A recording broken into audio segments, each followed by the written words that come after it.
ഇന്നത്തെ നമ്മുടെ ടോപ്പിക്ക് വിശ്വാസം. മറ്റുള്ളവരെ വിശ്വസിക്കുക. ജീവിത വിജയത്തിന് മറ്റുള്ളവരിലുള്ള വിശ്വാസം അത്യന്താപേക്ഷിതമാണ്.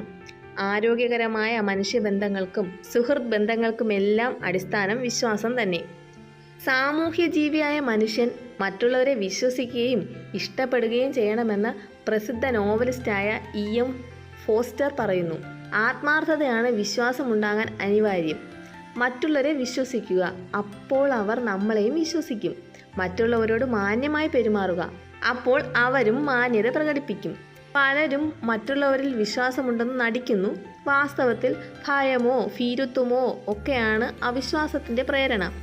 വിശ്വാസമില്ലാത്തവരെയാണ് ഞാൻ അധികം ഭയപ്പെടുന്നതെന്ന് റോബർട്ട് ഫ്രോസ്റ്റ് പറയുകയുണ്ടായി. വിശ്വാസമുണ്ടെങ്കിൽ ഏത് നന്മ പ്രവർത്തികൾ ചെയ്യുന്നതിലും നഷ്ടങ്ങൾ നോക്കാതെ ത്യാഗം ചെയ്യുന്നതിലും നാം സന്നദ്ധരാകുന്നു. സാമൂഹ്യ രംഗത്ത് കണ്ടുവരുന്ന അനർത്ഥങ്ങൾക്കും അസ്വസ്ഥതകൾക്കെല്ലാം പ്രധാന കാരണം പരസ്പര വിശ്വാസമില്ലായ്മയാണ്. മനുഷ്യരെ വിശ്വസിക്കുക. എല്ലാ നല്ല പ്രവൃത്തികളുടെയും വേര് വിശ്വാസത്തിൽ നിന്നാണ് അടിയുറച്ചിരിക്കുന്നത്. മര്യാദ. മറ്റുള്ളവരുമായി ഇടപെടുന്ന സന്ദർഭങ്ങളിൽ സ്നേഹത്തോടുകൂടി പെരുമാറുക എന്നതാണ് മര്യാദ എന്ന വാക്കുകൊണ്ട് ഉദ്ദേശിക്കുന്നത്. മറ്റുള്ളവരോടുള്ള പരിഗണന, ദയ, മറ്റുള്ളവരോടുള്ള വികാരങ്ങളെ മാനിക്കുക എന്നിങ്ങനെ പല അർത്ഥങ്ങളും മര്യാദ എന്നതിൽ നൽകാം. സാധാരണയായി ഒരു നല്ല പെരുമാറ്റം എന്നതാണ് മര്യാദ. എന്നാൽ അതിൻ്റെ പിന്നിലുള്ളൊരു മാനസിക സ്വഭാവം ആണ് ഏറ്റവും പ്രധാനം. ഹൃദയത്തിൽ നിന്നുമാണ് മര്യാദ ഉത്ഭവിക്കുന്നത്.